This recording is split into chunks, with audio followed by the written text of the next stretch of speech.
আজ ঐতিহাসিক 8 মার্চ আন্তর্জাতিক নারী দিবস। আমরা পৃথিবীতে পিছিয়ে থাকা সকল ক্ষেত্রে নারীর সমতা বিধানের আজকে দাবি জানাই।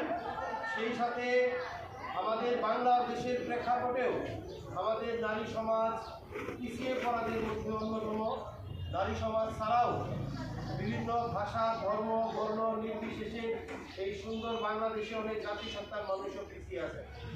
আমরা পিছিয়ে পড়াদের একসাথে নিয়ে আগামী দিনের দুর্নীতিমুক্ত, বৈষম্যহীন, সাম্যের, সম্প্রীতির বাংলাদেশের স্বপ্ন দেখছি। আশা করি আমাদের ত্যাগ প্রতীক্ষার বিনিময়ে, ছাত্রদের আন্দোলনের বিনিময়ে আমরা যে সুযোগ পেয়েছি তা আমাদের বৈষম্যহীন একটি চমৎকার দেশ এবং সমাজ গঠনের ভূমিকা রাখবে। পিছিয়ে পড়া নারী সমাজ তাদের অধিকারসমূহ ফিরে পাবে এবং সকলের সম্মতা ভিত্তিক সুন্দর বাংলাদেশ গড়ে উঠবে। ধন্যবাদ সকলকে।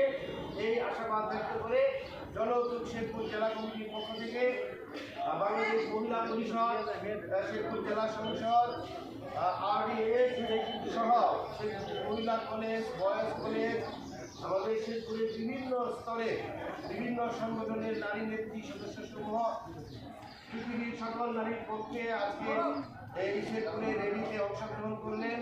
সংক্ষিপ্ত সমাবেশে উপস্থিত রয়েছেন। তাদের সকলের মাধ্যমে নারী সমাজের প্রতি শ্রদ্ধা নিবেদন করে জনউদ্যোগের পক্ষ থেকে আমার ধন্যবাদ সকলকে। আসসালামু আলাইকুম।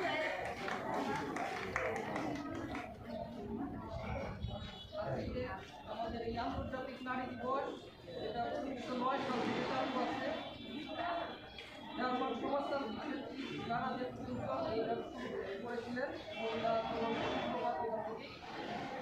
বাংলাদেশে যে সকল সংগঠন বা যে সকল নারী নেত্রীরা বিভিন্ন নারী অধিকার রক্ষায় যে মহিলা পরিষদ বা অন্যান্য সংগঠন যারা গড়ে তুলেছিলেন, তাদের একটা উদ্দেশ্য ছিল যে আমরা এক না, আমরা এক হলে একের শক্তি উত্তম, কিন্তু আমরা যখন সামষ্টিক তখন সেই শক্তিটা আমরা অন্যদেরকে অনুভব করাতে পারি।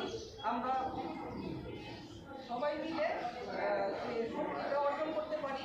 এটার জন্যই এই মহিলা পরিষদ সহ অন্যান্য সংগঠনগুলো নারীদের অধিকার রক্ষায় কাজ করে যাচ্ছে। আমি আজকের এই আয়োজনকে সফল করার জন্য এখানে যে সংগঠনগুলো আছে সবাইকে ধন্যবাদ জানাচ্ছি। বাংলাদেশ প্রবৃত্তি শিল্পী গোষ্ঠী শেরপুর জেলা সংসদের পক্ষ থেকে তো ধন্যবাদ।